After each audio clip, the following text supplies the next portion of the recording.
prinsip-prinsipnya bagaimana Bu Lina terkait dengan P5 itu sendiri gitu. Yang pertama, holistik Bapak Ibu. Utuh artinya utuh, adanya keterhubungan dan terpadu. Tadi yang saya bilang. Jadi mirip dengan pembelajaran terpadu gitu ya. Antara disiplin ilmu yang satu dengan disiplin ilmu yang lainnya tidak terpisahkan, tetapi dijadikan dalam satu proyek yang mana itu bisa diambil dari sisi mana saja. Mau itu dari pembelajaran mapel apapun bisa dijadikan satu gitu ya. Kemudian berpusat pada siswa atau murid gitu. Di mana nantinya itu diharapkan bisa muncul kemandirian dan muncul yang namanya inisiatif daripada siswa ataupun murid itu sendiri. Kemudian kontekstual, adanya pengalaman nyata dan bermakna. Tadi dia harus mungkin bisa dibawa ke lingkungannya langsung gitu ya. Kemudian kalau tadi sempat di DM sebelum saya presentasi ini, tadi saya cek DM ada yang tanya, Bu, lebih baik anak-anak ini saya kasih permasalahan di kelas dulu atau langsung saya ajak keluar kelas gitu di masyarakat gitu, karena di masyarakat juga ada kayak misal sampah-sampah di pasar gitu ya, itu kan masalah juga kan. Nah itu tuh bagusan mana, tergantung gitu Bapak Ibu, tapi pastikan bahwa pembelajaran itu memang bermakna untuk anak-anak. Ngajakin mereka ke pasar, misal sekolahnya itu deketan sama pasar. Ya, misal deketan sama pasar. Ada kan sekolah di sini, sekolah di Surabaya juga saya beberapa itu menemukan yang deket sama pasar. Nah, itu tuh kadang mungkin waktu sekolah ada bau tercium. Dari mana? Ternyata dari limbah pasar gitu.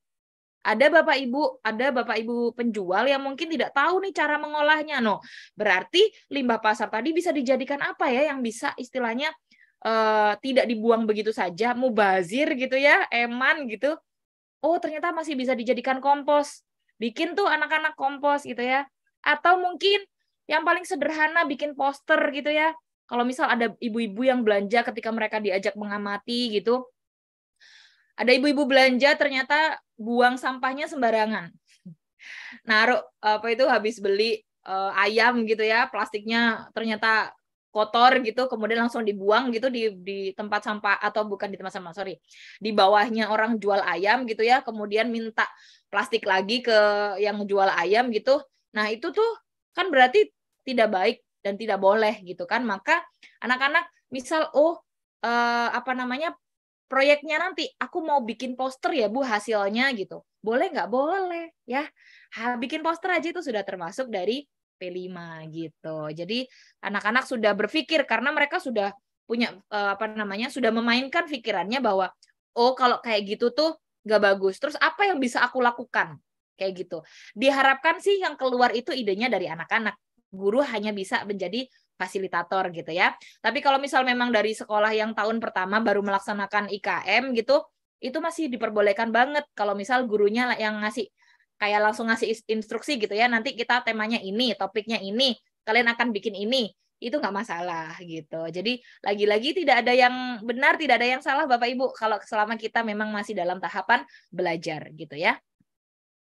Sorry, kurang satu ya. Eksploratif tadi, pengembangan diri kayak tadi ya yang saya katakan bahwa anak-anak itu kemudian menanyakan kepada dirinya sendiri, apa yang bisa aku lakukan? Gitu. Kemudian inquiry, dia menemukan sendiri, oke, berarti kira-kira kalau misal ada banyak sampah daripada sayur gitu ya, apa yang bisa dibuat gitu ya?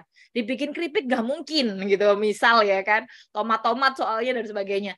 Kalau misal dibikin teh bisa nggak ya gitu? Oh nggak bisa gitu ya ternyata. Oke, oh berarti kayak yang busuk-busuk kayak gini masih bisa dijadikan kompos misal. Jadinya holistik, ada IPA-nya gitu, ada perhitungannya juga gitu kan. Perbandingan kalau misal bikin kompos itu seberapa itu kan ada gitu ya.